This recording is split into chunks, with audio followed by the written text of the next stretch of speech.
right. Well, my next guest and I have been, close observers of everything that's gone on across this country for the last many years. She's been contributing to this program for a dozen years, and always insightful and always on the money. Liz Peek from Fox News. Liz, good morning. Good morning, and it is a good morning. I'm sitting here looking at Vivek Ramaswamy talking about, on day one, fire 50% of federal bureaucrats. Whoa. I mean, you got to love this guy, and you got to love this undertaking, right? I mean, I think it's the most exciting thing that's happened in a very long time. How it will go, I have no idea, but it's pretty awesome. The Department of Government Efficiency, DOGE. Right. I think it should be a bulldozer is what it really is, because they're going to push them right on out of there. Pretty remarkable, actually. And for everybody to watch, here's the other thing. Transparency is the word that I've heard used by this administration, or incoming administration, as it were. Normally, I hear that. I don't pay much attention to it because they usually say it, but they never do it. This time, I think they're actually going to do it. They're going to show us what they're doing. Well, what I'm laughing about is he talks about, here's how you do it. If your Social Security number ends in an odd number, you're fired. And he says that downsized the government by half, and it doesn't violate civil service rules because mass layoffs are exempt. I wonder if that's true. I mean, if that is true, it's an astonishing idea because, as you well know, probably 90% of the bureaucracy is covered by all kinds of union-like protections. So it is hard to fire these people, but if mass layoffs are exempt, go at it. If mass layoffs are the way, here's, I've seen this done before. Can't you just lay off everybody? And I don't know what the union rules are. And then say, if you want your job, you have to reapply. Basically, fire everybody. Perfect. And then if you want your job back, you reapply. That's the way it oftentimes works when there's a change, like at a broadcast company. I've been to a number of those things. Everybody's gone, and then you reapply, and maybe most people get their job, but not everybody, right? Yeah, or you move. You move your corporate headquarters to another state, and you say, look, if you don't want to make the move, that's fine. We'll give you termination or whatever. Right. Somebody said that Musk and Ramaswamy were going to offer people a year's salary to quit. Well, honestly, I mean, all this is not anymore in the realm of make-believe. If these guys can really affect some serious reforms for our government, and by the way, what you're seeing today on X is everybody chiming in with, here's something that's ridiculous we're spending money on. Here's another program. You mean like drag shows? Drag shows in Europe? That sort of thing?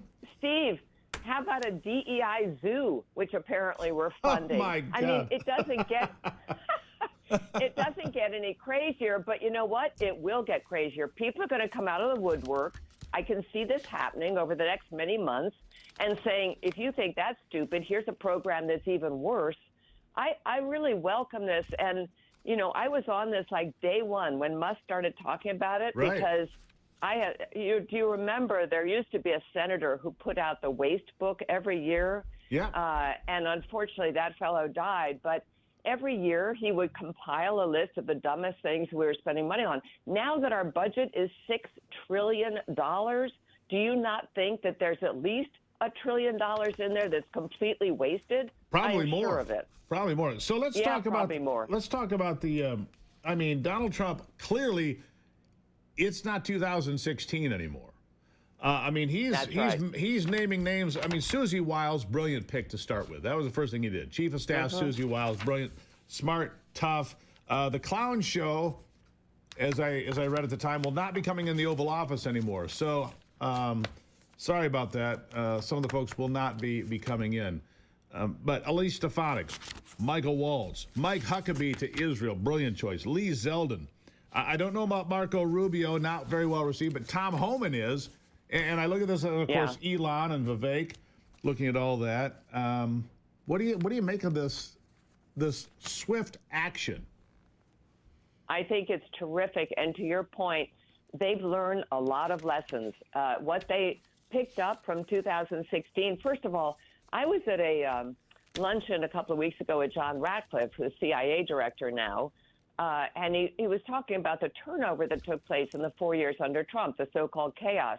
And he said, you got to understand, most of the people in that administration, in that White House, were not Trump people. That's they right. were leftovers from the George W. Bush era or Romney era. They were not aligned. When the media now is describing these people dismissively as Trump loyalists, what they're really saying, what they should be saying, is these are people who are aligned with Trump's vision and with Trump's agenda. And yes, of course, he is picking people who want to do the same things he wants to do. And so this time, I think it will be very different. It's pretty clear that it's going to be very different. You know, when I say the clown show won't be in the Oval Office, I mean Kanye West won't be sitting in the Oval Office saying silly ass things. I mean, honestly, that was just sideshow nonsense, and we don't need that anymore. And I think that he's laser focused this time because, look, they know you've got 24 months, maybe. More like 20 months to get everything you need done and done quickly, because midterms are notoriously not good, but there have been a couple. 2002, George W. had a decent midterm. I think Barack Obama had a decent midterm in 14. But you don't want to bank on that. You got to get it done now, don't you? I agree. And realistically, it's more like 18 months because Congress goes off to campaign in that last 6 months. So I think you're right. It's incredibly pressured, which is why they're trying to get this team together. And they can start doing a lot of stuff, you know, kind of in a shadow government so that when they, you know, people like Mike Waltz, who does not have to wait for Senate confirmation, he's going to be on the ground running day one, which is terrific.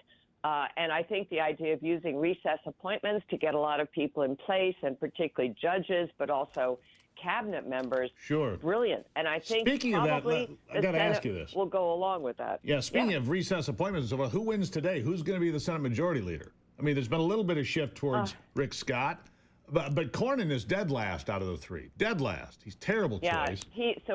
So he will drop out in the next vote. There will be a second vote.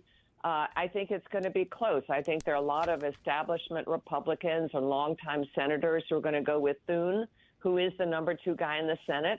But I think you're right that Scott has promoted himself very vigorously over the last week, and he's going to make a run for it. I still probably think Thune will come out ahead. And will he do what Donald Trump wants done? That's the real question.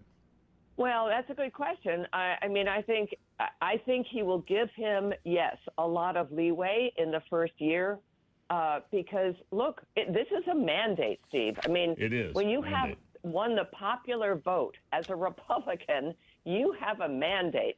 And by the way, you know, there are a couple of Senate seats that may now be contested. I don't know about that, but we'll see what happens. And the numbers are good. And by the way, this is because of Donald Trump. This is not the Senate, which, by the way, did a lousy job of raising money. I mean, I don't know if you were watching, but almost every race we were behind in the money raising. Every race. So every race. Yeah, every race. So here's where we are. Here's where we are. If Donald Trump delivers, which I believe he will, the midterms will be solid. I believe that. Donald Trump now has more than 75 million votes, almost 76. He has more votes than he did in 2020. The Democrats are off by 10 million voters, just vanished. Liz, I got to leave it there. That's a question for the next time. Where are the 10 million magical voters that disappeared? Yeah. Next time Good here. question. Liz, thank you. Thank you. Take care.